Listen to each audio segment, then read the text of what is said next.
Barcelona won, Rayo Vallecano won. There was a whole lot of BS that took place, a whole lot of bull drive that took place in this game. And we're going to get into all of that. From the controversy with the penalty, to the very shaky high-line offside trapping, to which players that I believe should not be touching the pitch as consistently, for sure, on FC Barcelona. Which players actually played pretty well, and especially one that this game could have been entirely different if they didn't. Let's just say it first. We have Spider-Man, because this mofo does whatever a spider can. Unbelievable Joan Garcia. This guy right here, I promise y'all, this game could have possibly been 5-1 if we didn't have Spider-Man in the damn net. This dude was fly like an eagle to make saves. Reflexes of a damn fly when you're about to swat that bit. It's unbelievable. I couldn't believe this goalkeeper saving us like this, man. The defense was so damn shaky. Let's start off with Lamine Yamal real quick. Lamine Yamal didn't have a crazy game, but he was able to get that penalty. Now, a lot of people were saying that that is not a penalty, this and that. Well, for me, when I watch football, a lot of time, if you had possession of the ball and say you almost lose it or you're about to lose it, I've seen Messi do this multiple times. I've seen a lot of players do this. When you're about to lose the ball, you can push the ball forward and out, even though you know you're not going to get it. If the player makes contact with you or hits you, a lot of times they still give that as a penalty. I ain't gonna lie. That's what I've witnessed when I watch football. But most of the times I see that, they call it a pen. So I'm not even mad that that's a pen. And I would say it's a pen from what I've always seen. Now, some may say otherwise, but it is what it is. But then what does Lamine Yamal absolutely do? He buries that penalty, driven low, and you know she's on goal. The goalkeeper went the other way and couldn't save it, which was nice. We were up 1-0, but we weren't not really playing nice still. But then this is where things really start to annoy me to a whole nother level. And I don't know if this has annoyed you as well. Here's what it is. Dani Olmo's world. I'm not gonna lie. Every time he would get the ball, I'm looking at him. What's he gonna do? Loses the ball. Gets a chance in the moment in time when he had an easy, could have just placed it. Could have even had enough time to have patience and place it. But this guy decided to say, you know what? Hulk smash, nigga. And he blasted it, roofed it out of the whole damn stadium, bro. It was unbelievable. How did he not score that chance? That could have put us at least 2-0 up, but he failed there. Then there was passes he could have made. So many mistakes from Dani Olmo today. And I'm like, yo, I don't know if it's Elmo on his damn TV show, but he's not on the damn football pitch right now playing like how he should be. It's unbelievably garbage. So what did Hansi Flick decide to do? Sub him off. But he did something else that I didn't really agree with, especially when that player got on the pitch and showed why I initially was shaky about it. I'm talking about Raphinha. Raphinha has the ability to score goals at any moment in time if he's given the chance. He didn't get too many goal scoring opportunities this game, but Hansi Flick decided, let me go sub him off early in the 66th minute, I believe, from the 61st to 66th, around that range, and put on Marcus Stamp Rashford. And you know what Rashford decided to bring? He decided to bring in United Ball. And you know what United Ball is? Losing to a 4th division team. No, me not have that. Listen, Rashford, there were moments where, yes, he did press in, but he also made some.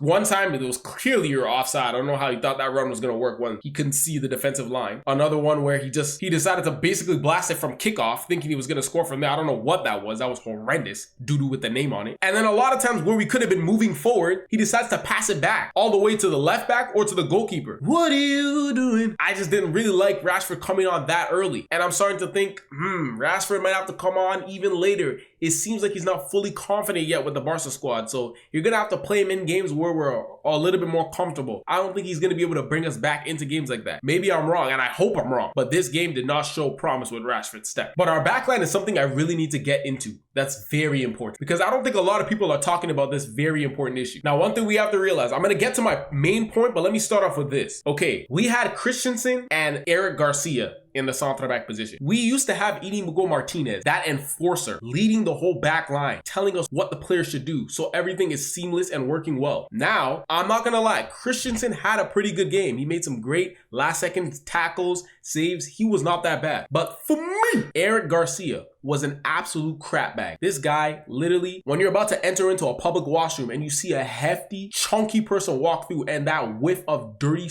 poo smell comes out of there. That was what Eric Garcia was for me. From failing multiple header chances, from horrible passes, I didn't really like the way he played today. Some people might have said he was okay. For me, he was horrible. Kubarsi wasn't injured. Yeah, he didn't have the best game last game, but it wasn't as bad as Garcia's today. And I think they probably should have played Kubarsi again and not start Garcia. Garcia is one of them that you gotta come off the bench for. He's gotta come off the bench. Now, Pedri, obviously he shows how world-class he is, but there was a lot of passes that he made that were overpowered that could have actually became a goal-scoring chance. Like, I don't think he had his craziest game, but he's still obviously very solid in the midfield. Frankie de Jugger, on the other hand, wasn't really performing that crazy either. We honestly, as a collective, didn't really play well, besides one man. Now, a lot of y'all might call me crazy for what I'm about to say, but I just have to say this. As much as an old head Robert Lewandowski is, you gotta play him earlier, man. Like, I know Farah the man has been scoring goals, he's been doing his thing, but for me just watching it, I don't believe Farah the man Torres can be your straight up all season main striker, the number one. He can't be it, bro. He has to be like rotational, sometimes comes off the bench to prove himself to be that guy, but I don't think he can be our main striker. We need to find a way to get Robert Lewandowski back fully fit to be a starter, bro, because he just poses so much more of a threat. It's the top tier striker of our damn decade, you know what I'm saying? Like, he has to play, man. When Lamine Yamal makes those crosses, it becomes more dangerous. With Ferran the man, it's not as dangerous. It still can be, but not as much. So I think Lewa needs to definitely start next game. Now, I have to say this as well. Raphinha didn't also have a great game. I'm not going to say that he was going to be the game changer in that match, but I'm saying it's still possible. He had some bad touches, didn't really get many chances, but I have to just sit down and say this. I believe at this current moment in time, for what I witnessed my 2 eyes, I believe we just bought this summer the best goalkeeper in the world. This guy is unbelievable, what I was seeing. He turned into the elastic man in moments and times. This guy was stretching and reaching for the damn stars. Reflexes of a damn jumping spider. When you think you're about to step on it and it just teleports. That was this Joan Garcia, man. Unbelievable. Spider-Man. I couldn't believe how many crazy saves he was saving, man. If we didn't have him in this game, 100%, we would have had 0 points this game. But we managed to scrape through with 1 point. Horrible performance from us, man. FC Barcelona. Now we're going into the international break. Horrible way to get into the international break, but when we come back, of course,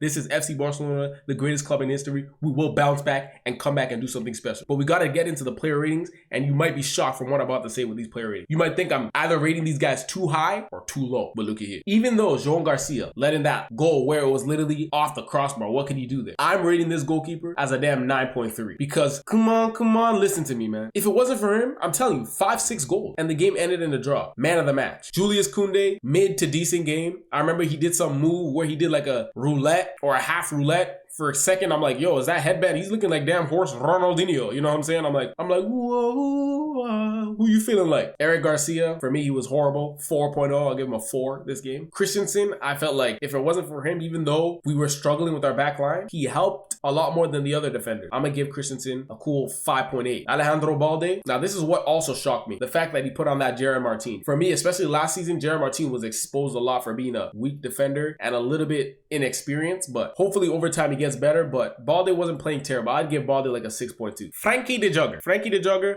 I felt like he made a lot of mistakes this game, but he also was pretty good defensively at times. But overall, I'm gonna have to give him like a 6.7. With Pedri, all the time, Pedri in moments will just look super nice, and it might blind you with like, oh, he's playing better than he actually is. This game, I really don't think Pedri had his best game. Even though he's still the best midfielder in the world, he didn't really have his best game. I'm honestly giving him a 6.3. Now with Lamine Yamal, I'm gonna have to say this. There's a certain reason why I'm giving him this player rating, and I'll tell you why. Lamine Yamal, I'm gonna have to give him a cool 7.5. Simply because a lot of the chances that were created, especially he drew that penalty for us to even get that 1 goal, and then he scored the penalty. You gotta give him credit for that. On top of that, when there were certain dangerous crosses that were being made in, that certain players weren't finishing, they were coming from Lamine Yamal. But I also don't think he had his craziest game. So just a cool solid 7.5. Danny Elmo, give him a cool flat 3.